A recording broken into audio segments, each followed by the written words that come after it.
మార్కాపూర్ పట్టణంలోని స్థానిక press club లో శనివారం నిర్వహించిన విలేకరుల సమావేశంలో సాదిక్ మాట్లాడారు. సందర్భంగా వారు మాట్లాడుతూ ముస్లిం సమాజాన్ని పవన్ కళ్యాణ్ ఉగ్రవాదులుగా అన్నారనే దుష్ప్రచారాన్ని వైసీపీ కొవ్వొట్టు నాయకులు పనిగట్టుకుని మరీ ప్రచారం చేస్తున్నారని దుయ్యబట్టారు.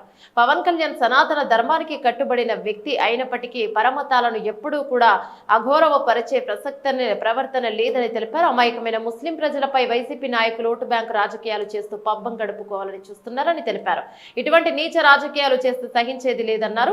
ముస్లిం వ్యక్తిగతంగా గత 17 ఏళ్ల నుంచి పవన్ కళ్యాణ్ దగ్గర రాజకీయ ఓనమాలను నేర్చుకున్నానని, ఆయన ఒక మతానికి కట్టుబడే వ్యక్తి అయితే నా రాజకీయ జీవితం 17 ఏళ్ల క్రితమే అంతరించిపోయేదని తెలిపారు. పవన్ కళ్యాణ్ అన్ని మతాలను సమానంగా చూస్తారని తెలియజేశారు. తప్పుడు ప్రచారాలు మానుకోకపోతే తగు మూల్యం చెల్లించక తప్పదని హెచ్చరించారు. సమావేశంలో సోను రమేష్, పాపయ్య, చందు, జనసేన నాయకులు, కార్యకర్తలు పాల్గొన్నారు. మీకు ఇప్పుడు చెప్పిన విషయాలు దయచేసి తప్పుడు సమాచారాన్ని నమ్మొద్దు, గ్లోబల్ ప్రచారాలను నమ్మొద్దు.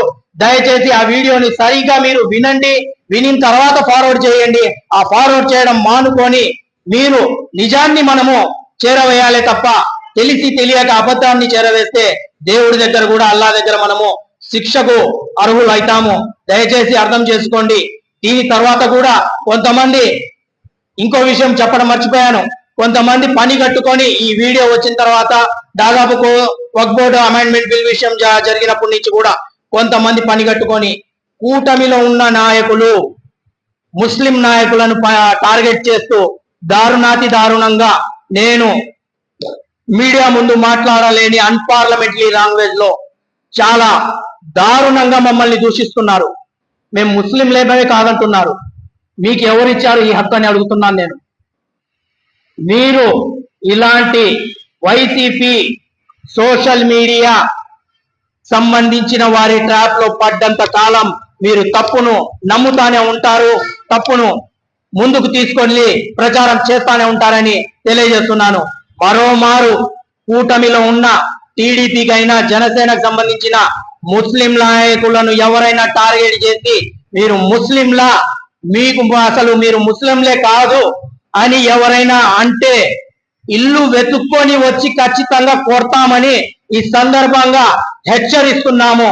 వైసీపీకి ఒకటే చెప్తున్నాము, దుష్ప్రచారాలు మానుకోకపోతే మీరు ఎప్పుడో 4 సంవత్సరాల తర్వాత మా ప్రభుత్వం వస్తుంది, మేము జగన్ 2.0 చూపిస్తామంటున్నారు. మనిషికి ఒక రూపమే ఉండాలి, 2 రూపాల గల జగన్మోహన్ రెడ్డి స్వయంగా చెప్తున్నాడు నేను 2 రూపాలని. మీరు అర్థం చేసుకోవాలి. ఒక రూపం క్రూరుడుగా ఉంటాడు, ఒక రూపం మంచివాడిగా నటిస్తాడు. మీరు అర్థం చేసుకోవాల్సింది ఆయనలో 2 రూపాలు ఉన్నాయని. చంద్రబాబు గారి దగ్గర, పవన్ కళ్యాణ్ దగ్గర ఒకటే రూపం ఉంది. వాళ్ళు ఎప్పుడు కూడా నా ఈ 2 రూపాయలు చూడమని లేదు. వాళ్ళు అంటున్నారు 4 సంవత్సరాల తర్వాత మేము వస్తే మీకు మీ అంతు చూస్తామని. మీరు ఒకటి గుర్తు పెట్టుకోండి, మేము అధికారంలో ఉన్నాము. మీకు 4 సంవత్సరాల కాలం అవసరమేమో, మేము అనుకుంటే తక్షణం ఏమైనా చేయగలము. కానీ మన నాయకులు అలాంటి విధానాలకు, అలాంటి తప్పుడు వ్యవహారాలకు ప్రోత్సహించే వ్యక్తులు కాదు. మా పార్టీ నాయకులైనా కార్యకర్తలైనా అలాంటి తప్పుడు ప్రచారాలకు ముందుకు వెళ్లారని ఈ సందర్భంగా తెలియజేస్తూ, మీరు బెదిరింపులకు దిగితే ఎవడ భయపడడు.